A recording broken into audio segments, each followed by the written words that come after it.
Welcome back to the Nerdrotic Podcast. My name is Gary Buechler. I come to you from nerdrotic.com, and I'm live in San Francisco, California, and we are at the penultimate episode of Star Trek Discovery, and I am joined by my co-host, Jon Reed, down in LA. What's up, John? What's up? So I heard like a team won a game of sport with balls. Yay. Or no, whatever. No spoilers, but I think so, there was some sort of a sporting event happening in the world that I did not care about because I was watching Star Trek, and maybe I'm better for it. I think you actually might be. I am done. Oh shoot, sorry. I am done with the NFL after they have ripped my team out of the San Diego. So yeah, I don't care about the NFL anymore.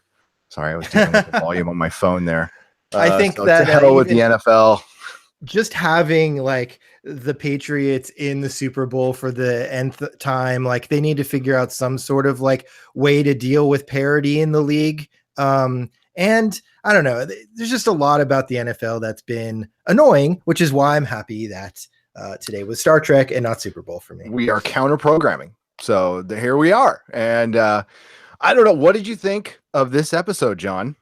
I really liked this episode. I may be in the minority this time, and I'm okay with that. What I liked about this episode is that this seemed to me like maybe what a status quo episode of the show is going to be, right? Like there wasn't a big reveal or a big event, like some things happened to move the story forward, but it wasn't like, hey, someone just got thrown out the moon door or we're in the mirror universe. You know what I mean? Like it was like a very contained episode of what the show should feel like.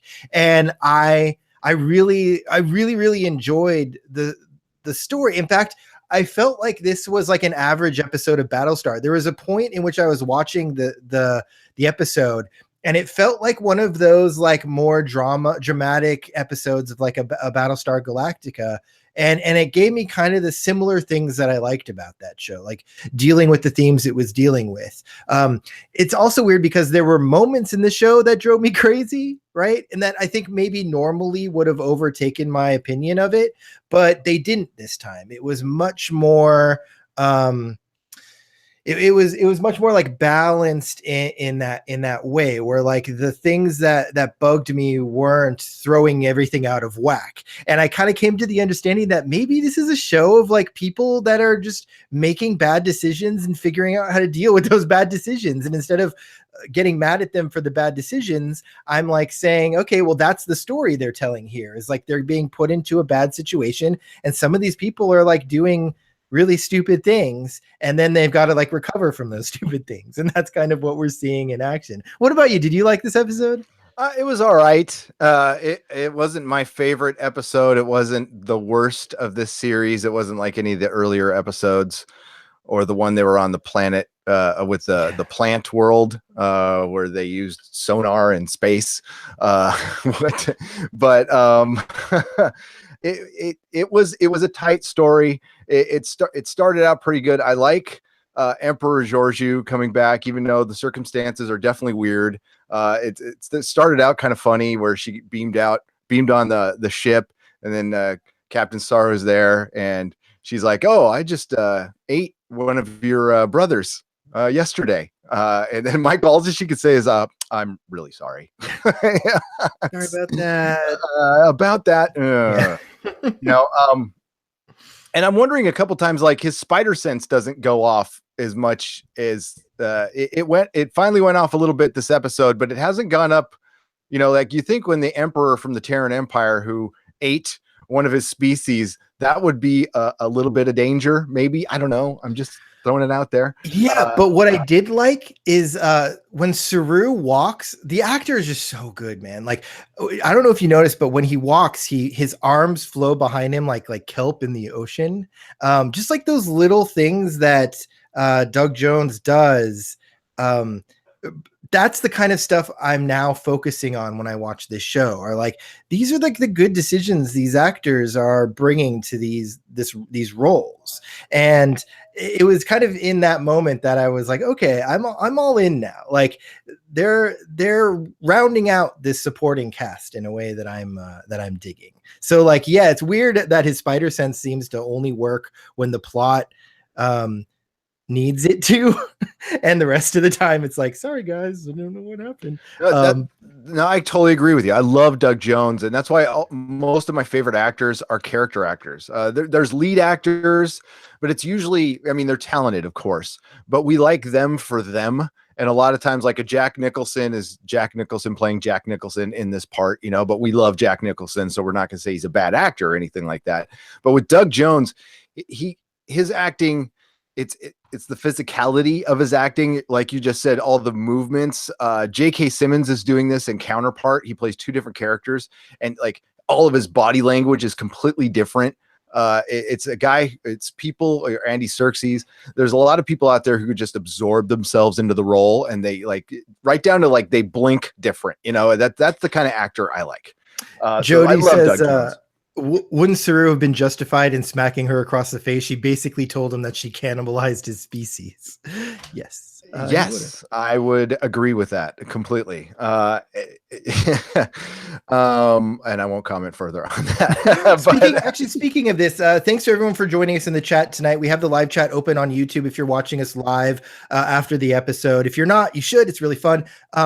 If you're in the live chat, feel free to use the super chat. If you want to give us use it like a little tip jar. We'll be taking your questions and comments throughout the episode anyway, throughout the show. But if you want to give us a little hey, thanks guy, a little extra something, you can use the super chat. And if you want to support the podcast in general, you can head over to patreon.com/nerdrotic. There, we've got some tiers set up, and once we hit a certain amount, I think it's $200 a month, we'll start doing a patron only show where we'll invite you guys. We can just do a big Q&A and have fun in our little elitist to patron group, or whatever, it's fun. And yeah, so super chat, patron, chat, live. I think that's everything housekeeping before we get even further into this episode. Yeah. So after Emperor Georgiou gets beamed on the bridge, Captain Saru says this is all declassified, or this is all classified. You can't talk about this. Emergency transport her in the quarters, and they're really taking advantage of that emergency transport inside the ship. Which, I mean, if you think about it, I don't know why they don't do that all the time. It was probably budgetary in the early Star Trek, and I'm sure there's some Trekker out there is going, no, it wasn't possible. It was only emergency transport, but if you got it, use it. Why not? Well, that's what I forgot about that, and I was like, well, that's pretty easy. You can just beam on to any ship once you know where it is. But yeah, it's like So he informs Michael Burnham that Vok Tyler has woken up. So they walk over to her, and Michael can't talk to him. She's like, I can't do this. Is this an order? And he's like, well, no, so she takes off. So Captain Saru goes in and talks to Tyler. And I thought this was a pretty cool scene. And this is why Saru's got my vote for captain. He talked to him, and basically they find out that Tyler seems to be Tyler, but he's not the Tyler he was before, but he's definitely not Vok anymore. So he can access Vok's memories, but he's pushed out the personality. And I thought the interaction, the kindness was pretty cool. I like that, where he's like, listen, I'm not going to take your freedom from you. You restricting him from some access to the ship, obviously, but showing him kindness after. I mean, if you think about it, the guy went through something pretty freaking horrible, and they're also trying to mirror how Burnham was treated the first time she got on Discovery. Everybody looking over their shoulder at him and stuff. So I thought that was a pretty cool scene. Yeah, I thought it was cool too. And not only that, but you kind of get it. They seem to be letting people roam free from the beginning of this show that I would not want roaming free. Michael at the beginning, Georgiou in this episode, Ash, Vok, all of these people seem like they'd be better maybe not just hanging out, right? They've done there's some questionable motives going on with all of these characters.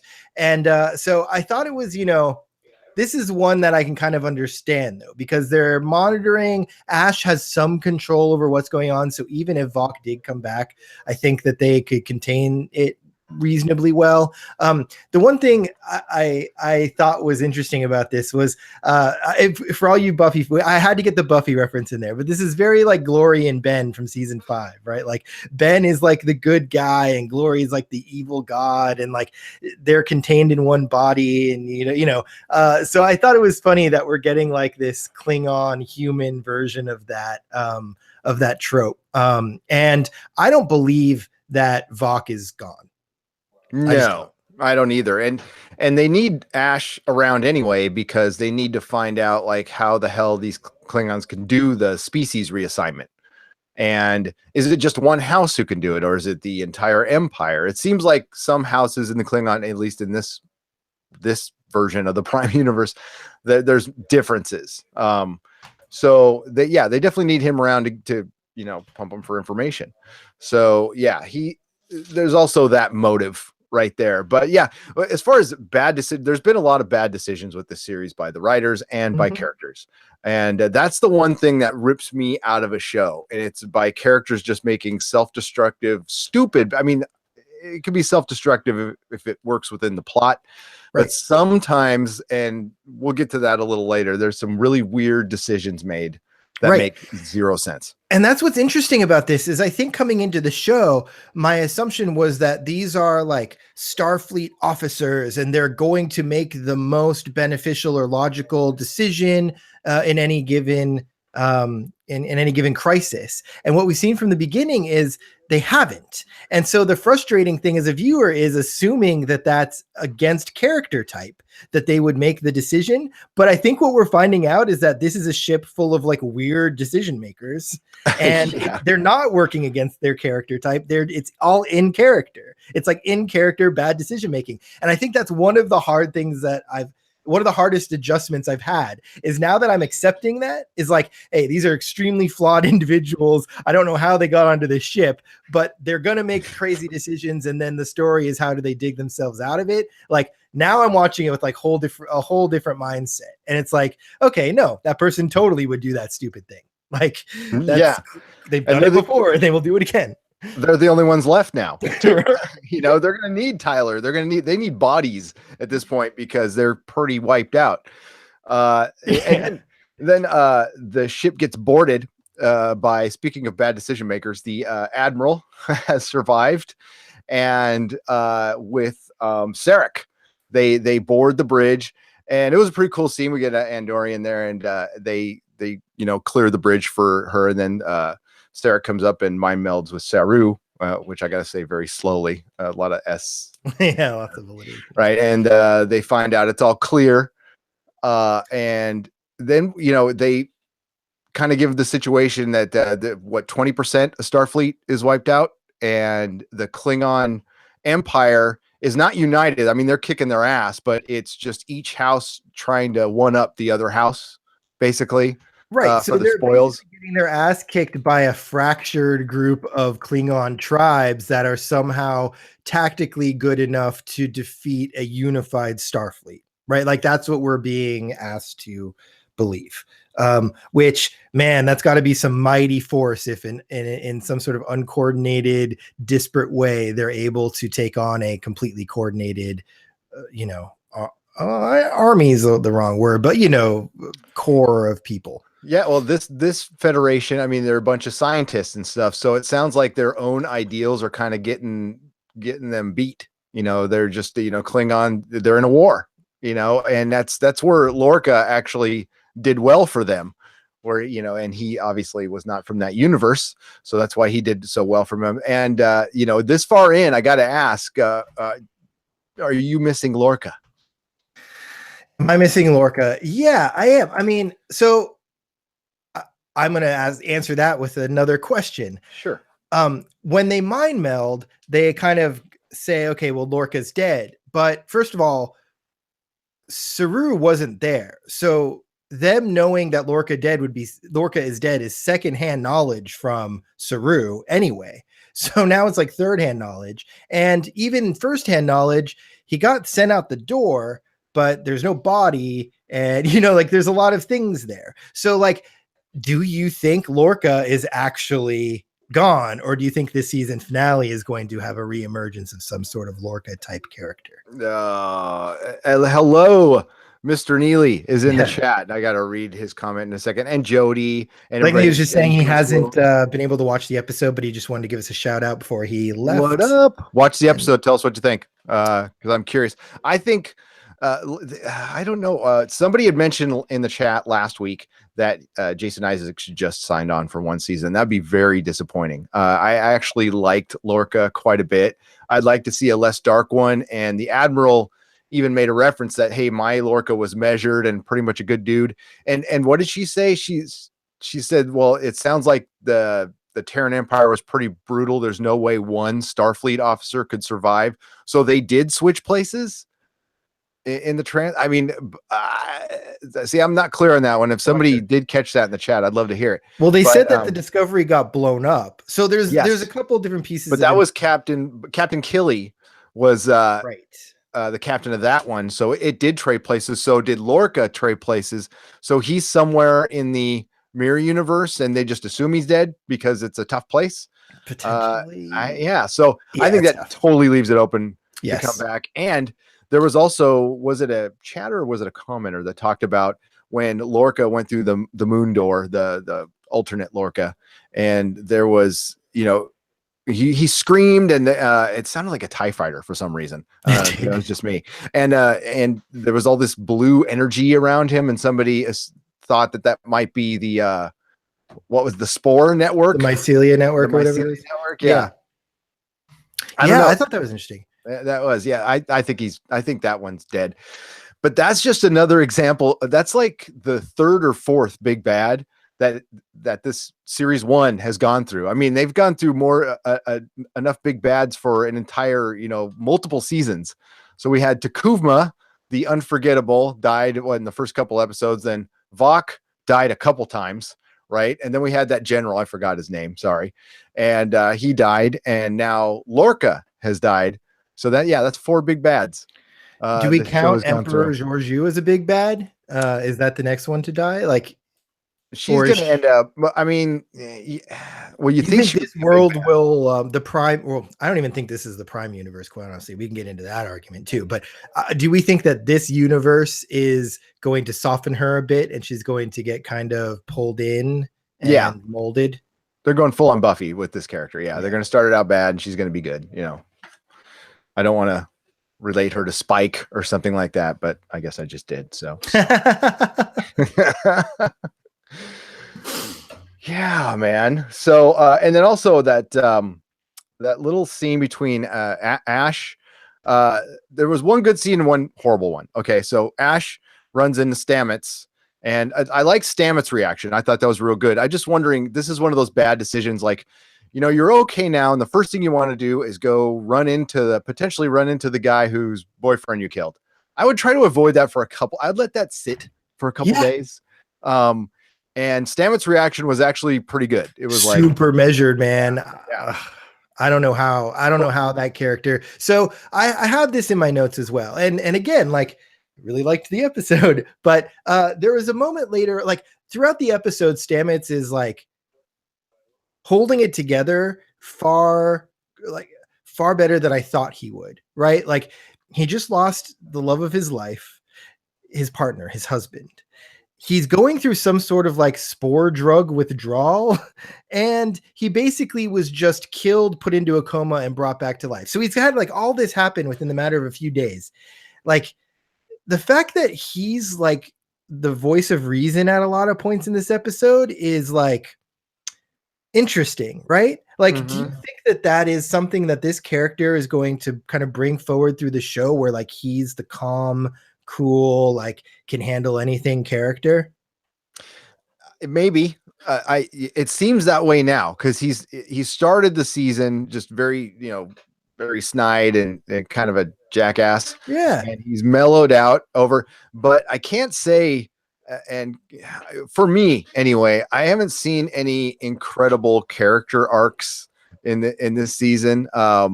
Michael Burnham's supposed to have one, and I I don't know. We'll have to see how next episode goes before I pass the judgment on that. Lorca, it was right, like the arc of like watching Lorca get like put everything in place to get back to the mirror universe and then try to stage this coup. I think that was probably the most interesting character arc we've seen, and I think Saru's been pretty good too. Like you've been, like you were saying, I'm all on board for a Captain Saru here. I think that from his reticence to like everything and like battling against his beta nature, to see him kind of take control in a lot of ways. In this, making a lot of executive decisions that are difficult decisions to make. I think Saru has been a very, very interesting character to see go. But on the ones I think that they've been really striving for, like Michael, maybe Georgiou, I don't know, like Ash. I agree. They still seem like they're in their infancy for me. Like this is still the getting to know you phase, and I don't think I don't know. Maybe it's supposed to be, but I feel like maybe we should be a little further along with those for sure. Yeah. And I was asking you before we started the podcast, kind of knowing the answer. And a lot of podcasts have asked this, and we all know the answer, but it's like, what is this show about? Usually a Star Trek show, our expectations are it's about a ship. Yeah, there's a couple of main characters, but it's mostly about the crew and what their mission is. Either it's on Deep Space Nine and they're fighting a Dominion war, or they're traveling, they're exploring space on the Enterprise or Next Generation, or they're lost in space trying to get home with Voyager. This one is about a character. This one is about Michael Burnham. So I think that's probably what had a lot of people, put off at first. I think the people have stuck with it, have gotten used to it, obviously. And that's what this is going to be about. And you put it the best way. Again, we're going to invoke Buffy. It's Buffy the Vampire. So it's basically Michael Burnham and the Discovery. Yeah. So, and once you accept that, it kind of, it puts it a better frame on the show, like it or not. I mean, that's it. Yeah, agreed. Although I would say that since Buffy's at its strongest when the Scooby Gang is the core of the show. Yep. And just like that's the case, this show is at its strongest when Saru and Stammets and Tilly are pulling their weight emotionally and plot wise in the series. And I feel like that maybe is why I liked this episode so much, was aside from Tilly, I feel like they spread out the drive of this episode between Georgiou, Admiral Cornwell, Sarak, Michael, Saru, Ash. Like, I feel like they did a good job of really spreading out the moments of this episode amongst all the characters. So we got to move all of them forward a little bit more instead of just having Michael save the day. And I mean, they talk about how great Michael is a lot in this episode, but it's more than that, right? Like all of the characters are kind of moving their narrative forward a little bit. Yeah, it's another thing weird, at least for me, for Star Trek, is there's a lot of affirmation in this, like a lot of good job. You're really good at this. That's these are professionals. Come on. They need pats on the back all the time. Jody, did I just lose the comment there? Jody was just commenting on he was responding to Ghost World and basically saying, I feel more chemistry between Tyler and Stammets than I do Tyler and Burnham. Well, yeah, so true. Said, what I'm not feeling is the believability of the Burnham Tyler love story. It's way too rushed. And let's get into it now. That scene was the worst scene of the episode. The Ash Michael, when she finally gets talked into going to see him because everyone's saying how it can help him, and he's basically saying like, why is everyone okay with me? Like I should be in the brig right now. Like what is going on? And then it kind of goes into like, I wouldn't have gotten through this if you didn't love me so much, that whole thing. Like, this seems so forced. Like, I just don't know why this is like the crux of anything. I think it would be more interesting if Ash battled off Vok because he was the more he was more able to take control of the situations better and become the alpha in his own head or whatever. Right. But no, it was like your love saved me in all of this. So that whole scene kind of, it was the one scene that really bugged me in this, and to be honest, I probably like half zoned out during it because it was also really long. It's also because she's such a Michael is such a curmudgeon. Okay, and the only thing, the common denominator, excuse me, that I like between my in a main character, and it doesn't have to be all the time, but I like levity, a sense of humor, a joke once in a while, a crack. She seems like she's got a stick up her, you know what? I mean, all the time, so uptight. So it's very, very Vulcan, right? Like I think that they're leaning into the Vulcan so much that they're not allowing her to have that sense of humor. And like Spock was funny. Like that's the thing is like there's a way to do it, right? Like you have a Bones giving her a hard time. There's a way to do that. And I feel like they've gone so serious with it that they're not allowing those moments to come up. I think we can get a lot of comedy out of Stammets. I think he's kind of the funniest guy there, and we're not, with giving him a death so early in the episode. But I want to talk about lead up my favorite scene. We talk about the worst scene, but one of the better scenes, we'll say. I don't want to say it's my favorite. Is so they fly out to Starbase 1 and they find out it's been destroyed, and then it got tagged by a Klingon house, and it kind of broke the Admiral. She couldn't even respond to what's the next command, Admiral? And Saru had to kind of shout over her and say, let's get us the hell out of here. Let's go.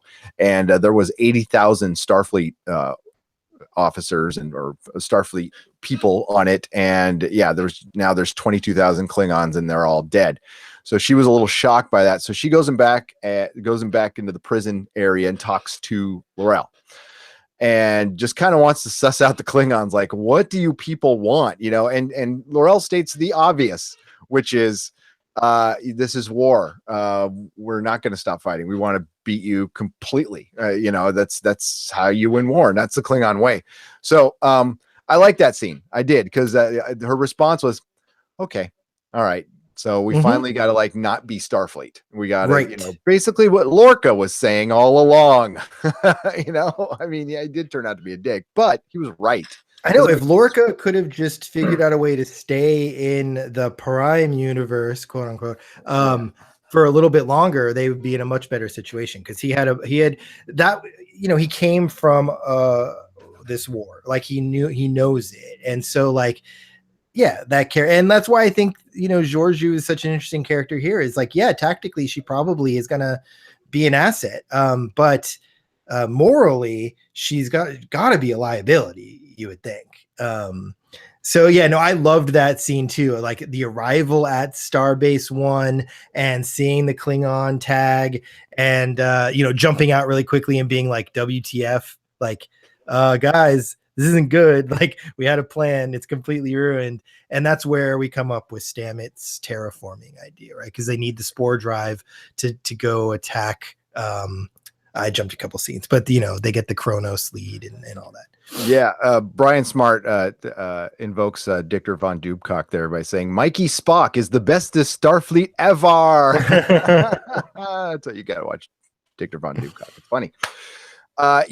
So they hatch a plan. They gotta attack Kronos, and they need to get some more spores. So they can't fly anywhere, and they just happen to have a couple in a jar, and they're gonna start terraforming many, many years before Project Genesis, which, again, I didn't watch all of Enterprise, okay? And my memory of Star Trek is when I watched them back in the 90s.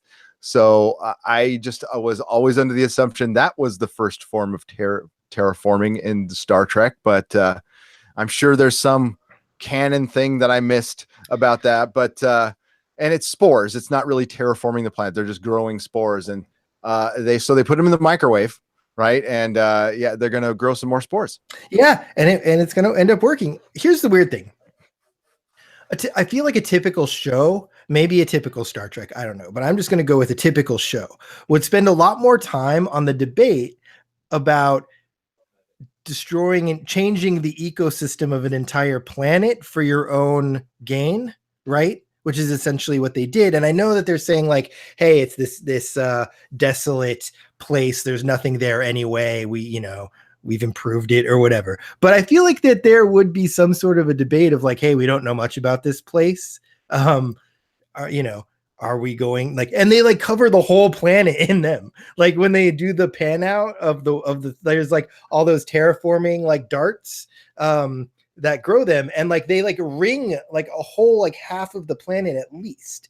It's not like, hey, there's this one section we're going to grow spores. So I don't know. I thought it was really weird that there was no like, hey guys, so we're just going to go to this moon and like make it completely new so that we can have fuel for our ship. I feel like that would be like something to debate with these scientists. It would. That's was the whole plot of Star Trek too. We're assuming that they scan the planet for life forms and stuff, and maybe it was City Alpha 4. And they built those things real quick too. Yeah, they did.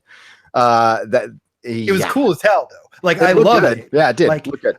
I'm okay with these leaps because like it was very, very cool the way that all this went down. But peeling back a little bit, like I don't know. I just thought like these scientists might have a problem with doing this huge remodel on this planet. Remodel. Flipping Vegas. Yeah. Oh my God. Then we get a scene between Sarak and Emperor Georgiou, which is basically saying my Mikey's better than yours. And, I had that in my notes too. Right. And that was the end of that scene. So we got I was watching a video that really broke down that if Mike, I'm going to start saying Mikey Spock. Michael Burnham is not in a scene, they're talking about her if she's not in a scene. And it's not every time, but it is a lot. It's close. Especially when the whole scene revolves around like, yeah, my Michael is better than your Michael. Oh, my Michael did this. Yeah, well, at least my Michael saw through your bullshit. Like it was very much like I was waiting for Georgiou to say, well, I had sex with my Michael. Yeah, exactly. Right. There was something. Really want to go Game of Thrones on us. But clearly, Sarak made the best Michael. Of course. Georgiou's Michael was his ward, he kept on saying. His ward. Which I guess, I like this Sarak. What do you think of Sarak in this? I can't remember the guy playing him, but the guy playing him, I like the actor quite a bit. You don't like what they're giving him to do. He ends up in a lot of genre stuff. I remember him in Fringe, and he's just in a lot of stuff. And I like. He was in Gotham too. He was in Gotham and just a million things. I like him a lot. This version of Sarak, a lot more emotional than previous versions. And I can't see this version of Sarak being hard on Spock, which he's kind of meant to be. So maybe it's because of Michael he gets harder on Spock, although Spock's already gone and with the Federation at this point, I believe. So that's too late for that. So I don't know. I like the actor. I like the familiarity of seeing a Sarak, but I think that's exactly why they put him in. They wanted some familiarity. That was smart. I think that was smart. But again, he's done some. Well, the whole force mind meld across the universe thing was a little. So David Foreman asks, "How is terraforming bad if there's no life already there?" And like, sure, like that's part of that's one half of the debate, right? The other half of the debate is like you're creating life where there is none. You're completely upsetting the balance of the ecosystem of the galaxy, where now like this is a habitable place that you don't know what evolution is going to do to it.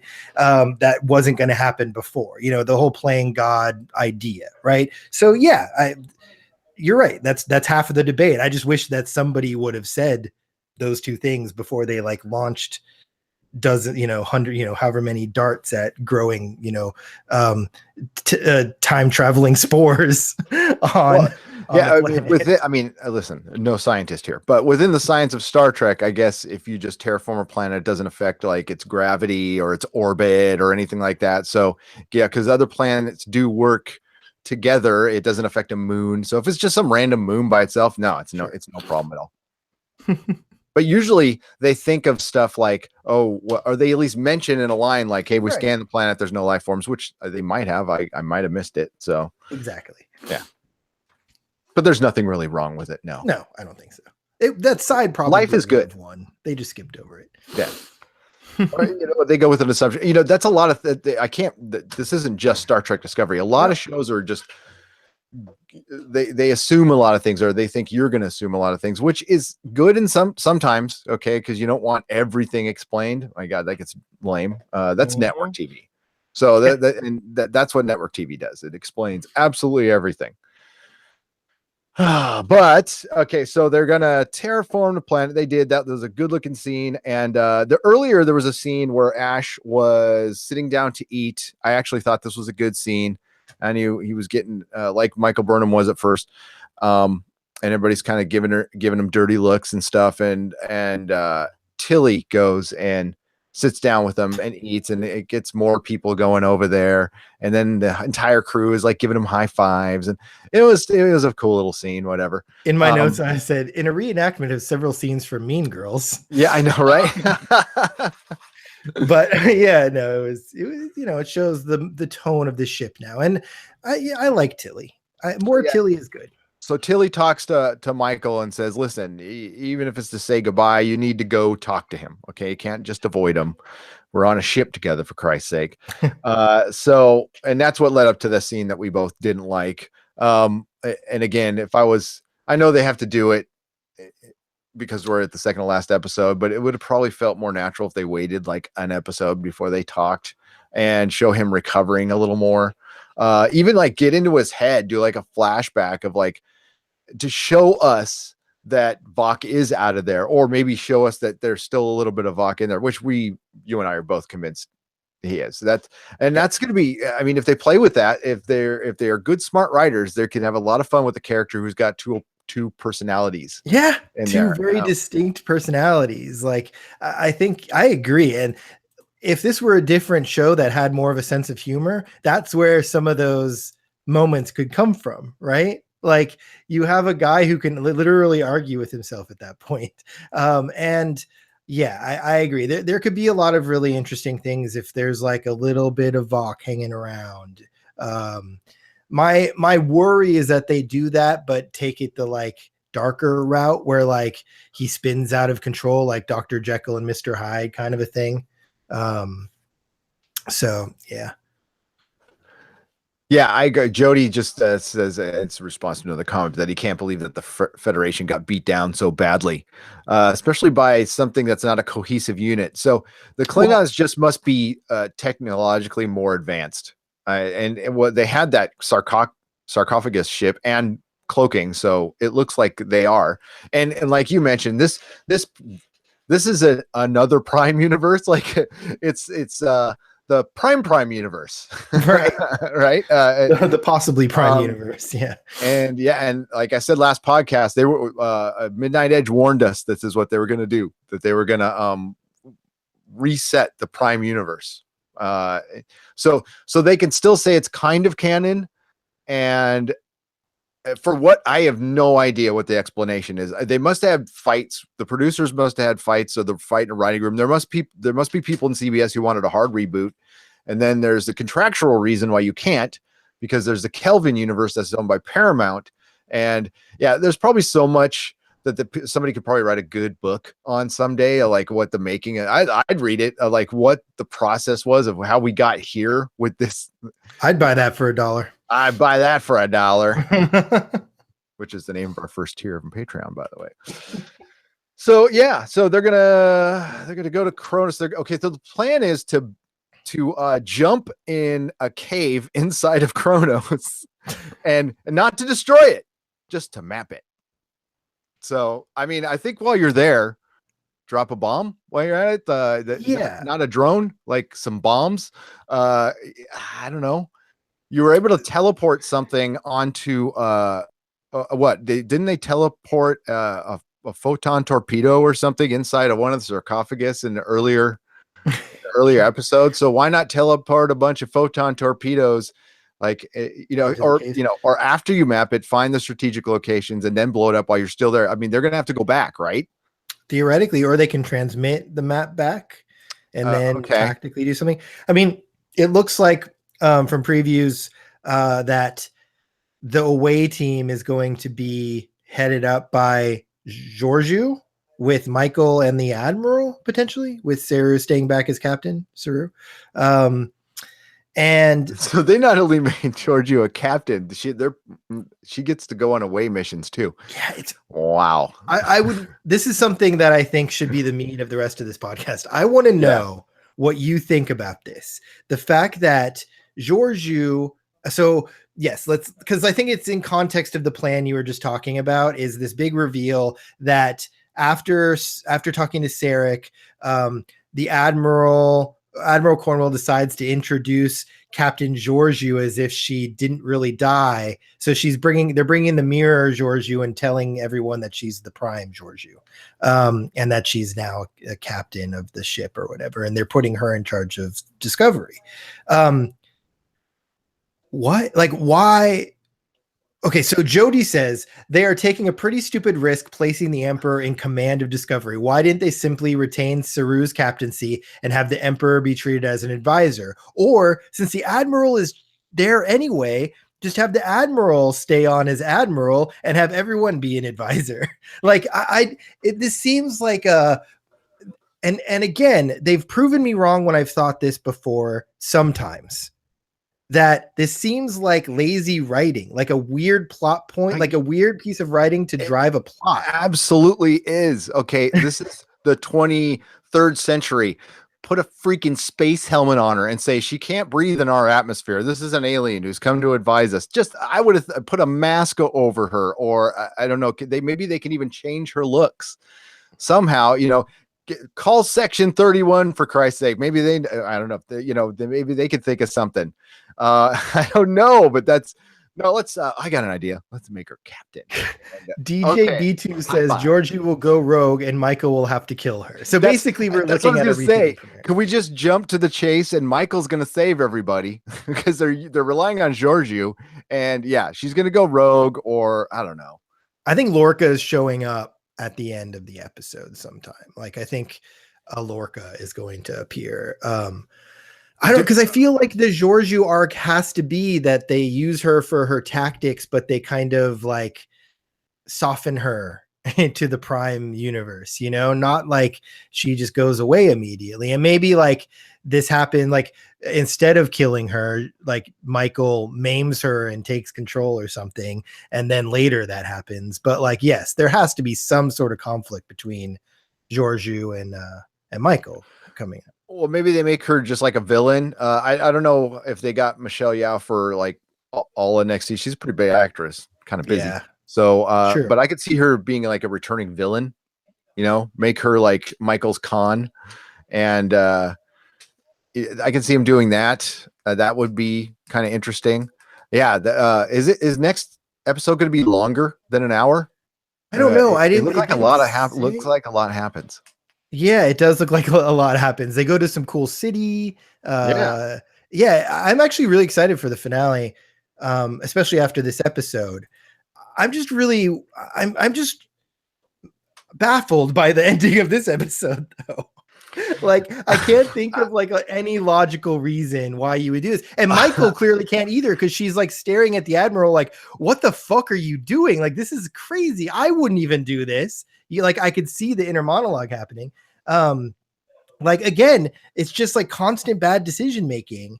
And like we've seen the Admiral make lots of bad decisions, giving Lorca a ship, sleeping with Lorca, going to like getting set up by Lorca, bringing, whatever she's done with every decision she's made around Michael Burnham. Now every decision she's making around Georgiou. And like, that's just the character now, is like, hey, I'm Admiral, like really shitty decision maker. Yeah.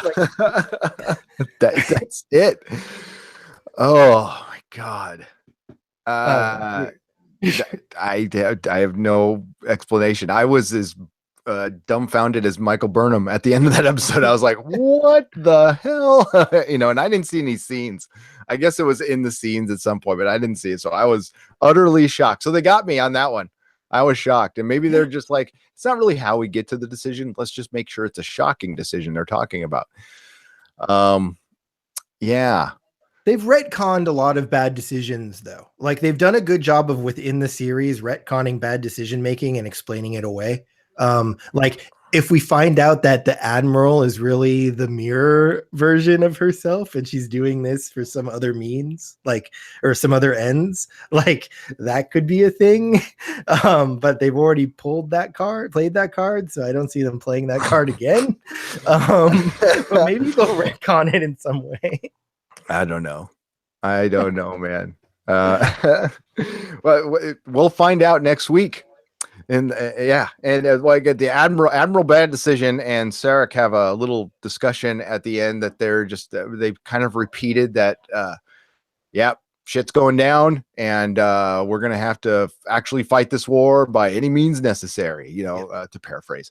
And that's where they kind of ended it. And it was kind of a mundane ending after that reveal with Georgiou. And I don't know how they're going to do that in an hour. They're going to send an away team. So they're sending an away team. So they're going to map it first. Maybe they'll map it off screen. Maybe that'll already be done by the time we get to next week. Oh, I know, right? We don't need 15 minutes of mapping and then them trying to wrap everything up in 45 minutes. If they're not going to debate like terraforming a moon, they can just map something on. Off screen, right? please. And they got an away mission, and the planet looks cool. It does look cool. In fact, I would say that one of the biggest improvements of this episode is the effects, because we've talked about how when you get outside Discovery, it kind of has looked a little bit rigid, right? Like video gamey. And the terraforming specifically, like when it pulled out of Discovery and then we saw the little like darts go to the planet, like that stuff all looked pretty darn cool. So and then looking at the preview, the planet, the away mission, all the effects it looks like they're doing for this planet are pretty cool too. So I like it. I like that they're it seems like they're making smart improvements on the show. And if they keep doing that, I'm going to continue to enjoy it. It's when they start going backwards, like that. If this whole episode were more like the Michael Ash stuff, I'd be like, oh, here we go again, right? But it wasn't. Like they limited that in a smart way, and so I'm with it. I'm with the show now. I'm with it because it's Star Trek. Again, we're not purists or anything, but it's Star Trek. We're going to give it a chance. But I'm coming off just binge watching Altered Carbon. And if you haven't watched that show, Trekkers, it's very, very good. Definitely check it out. We'll be talking about it tomorrow night, actually. What's the idea of Altered Carbon? Altered Carbon it's set in the future, kind of around Star Trek time. And a guy has been on ice for 250 years, and you can transfer.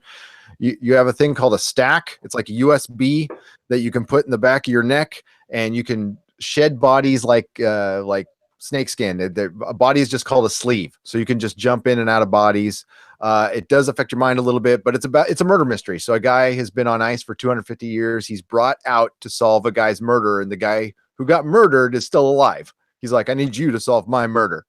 And it gets trippy because the guy was he was basically a terrorist fighting against the world that ended up, or fighting a war against the people that won. He has to go work for them now, and essentially is owned by one of them. Okay. So that was a bad description, but that sounds really podcast. Yeah, it's really good. Detroit Rebel, like everyone's saying that they're finishing it up tonight. Like a lot of people are finishing up tonight or watching the show. So yeah, I'll have to give it a shot. It seems like very hardcore, sci-fi. It's very Blade Runner / anime. It's funny.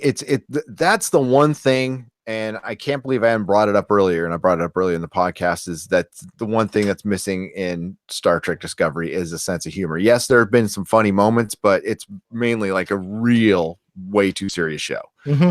And they need to have a little more fun with it.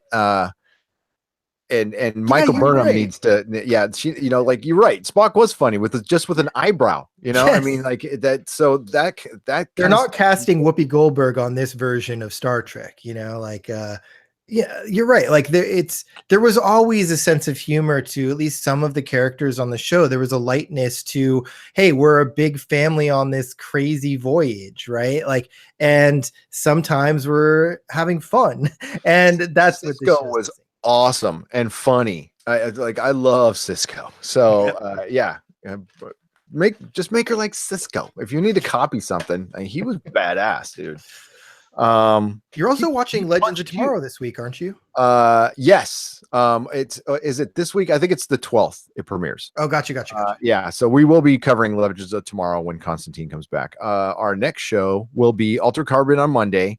Wednesday we're doing X-Files. Friday Night Live on Friday. We're moving Counterpart to Sunday, so we're going to do Counterpart probably before Star Trek Discovery, the finale of Star Trek Discovery on Sunday. Then it's Legends of Tomorrow. Our schedule is at nerdrotic.com, by the way. And bear with us next week. We may be a tiny bit late. I'm producing a show for Celebrity Big Brother, which airs at exactly the same time. So I've got to watch that show, produce that podcast, then watch Star Trek, and then come podcast with you. So it may be a little bit late that night, but so bear with us. But we will be back, both of us, to cover the finale. Yeah, I don't know how many people actually watch Star Trek tonight. So yeah, stupid. Yeah, Super Bowl. I didn't watch a second of it. So yeah, do you want to get any comments before we go, or are we good? Or I mean, Ghost World was just talking about, remember that this is very early Starfleet. They're still learning how to be that golden standard that we know Starfleet from later in the series. So, maybe that's what this is actually. And I'm okay with that. Like these are the bad decisions that lead to them setting the standard later. Yeah, if they make that part of the plot, and I do understand that this is how this is a dark time for Starfleet and sorry, and this is how if they didn't figure it out, it was over. So this is how they were able to move on. That they had to get a little warlike. They were maybe a little naive, thinking we could just go out and explore, and because we've made some friends, like everybody else is going to be friendly, and they haven't even got to the Romulans yet. So, which are a whole different kind of enemy, right? Who I always thought were way more dangerous than the Klingons. But that's I hope maybe next season, maybe that'll be the next season. I don't know. I hope they get out of this Klingon war somehow soon. That would make me very happy.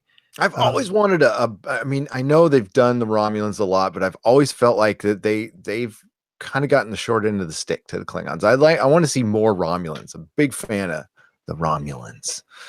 Yeah. Here's a question. I think sure. I missed who it was. It might have been Jody, but they asked if you could, and I know this isn't Star Trek, but if you could only watch one, Counterpart or Altered Carbon, which one would it be? That's not even a fair question. I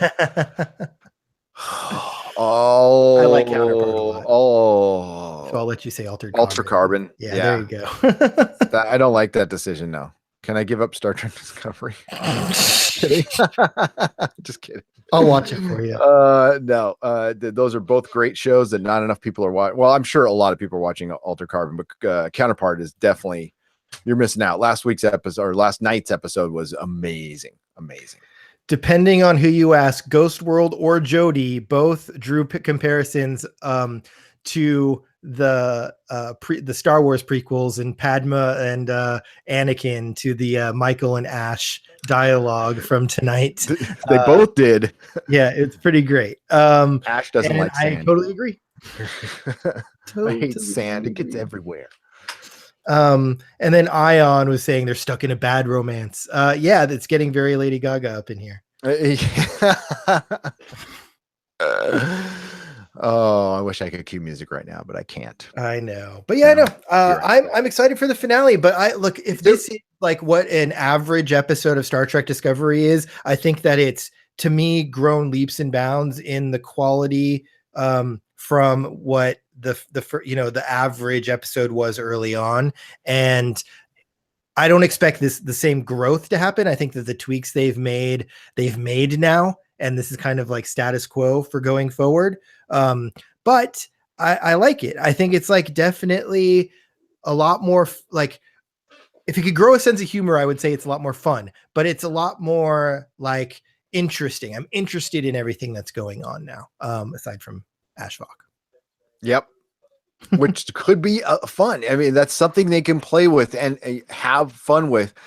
I mean, next season will be completely different. You'll have, whoever your showrunner is, they will be fully in charge and get to, pick their own writers and stuff. This was all hodgepodge. They should give it to Frakes, man. He like the Librarians is goofy or whatever, but like he's an executive producer on that. He's directed episodes of Star Trek Discovery. If he could bring the fun that he does in that to this and just do his thing, I think he'd be a really fun showrunner to have on this thing. Yeah, and he directed the best episode on this series so far, in my opinion. So, and he did a great job. And I love First Contact. It's such a great movie. So, yeah, I think I am looking forward to it. It'll be fun. It'll be fun to podcast. And yeah, I didn't get a call from work this episode, so that's good. It's really bad. Throw an ad in there. Yeah, would have had to do that, but that's cool. That's cool. So yeah, I think we are kind of done here. Is there any other plugin you want to do? You want to talk about TPK games? Sure. I mean, I've started a little side project where I've got a bunch of my, a bunch of other podcasters and streamers and friends playing RPGs. The first show we just dropped last Tuesday. It's called The Campaign. So episode 1 is out at twitch.tv/TPK_games. I put the episode up here on Nerdrotic if you want to check it out as well here. We're going to be live on Twitch every Tuesday. And then Saturday seems to be a good day to put it here on Nerdrotic. And so I kind of stream a rerun here where I can chat with you guys while you watch it. So Ghost World says, I actually want to tune in just for tone. Mike Bloom, who podcasts over at Rob is a Podcast and Survivor Historians and writes a lot of stuff for Parade Magazine, plays Tone Goodheart. And he's really, really fun in the show. So if you get a chance to check out The Campaign, let me know what you think. And yeah, it'll be live on Twitch Tuesday and then on Nerdrotic the Saturday after that, and I'll be able to chat with you while I stream that one. So is it every week? Is it weekly? It's every other week, but we did a back-to-back weeks for the first 2 episodes, and on the in-between weeks, I don't know if we'll be able to produce anything for this Tuesday, but we're going to have one shots, so we're going to have content every Tuesday, whether or not it's The Campaign. So yeah, we'll be playing games every Tuesday going forward. Right on. Yeah. And I've already said when out of the podcast can be. So yeah, go to nerdrotic.com, and our Patreon is patreon.com/nerdrotic. Got those wonderful tiers there. Thank you to all who have signed up, like Isaiah and Viking Bitch. What's up? The new Facebook group. Yes, we had a Facebook page, but it's so limited. So we finally started a Facebook group. Please check it out. It's I think it's just nerdrotic.com/ or facebook.com/nerdrotic podcast, or just go to our page and you can link to the group from there. We'll also have a link for it in the description when this rolls up over to a video and on our website. Yeah, just let us know and we'll invite you into the group. And in the group, we just talk about stuff. It's fun, right? Like all the stuff we get to do in the live chat, we can do 24/7 in the Facebook group. So that's really the point of it, right? So come on over and join us in our Facebook group and let's talk about nerdy fun things. Yay. Love doing that. All right.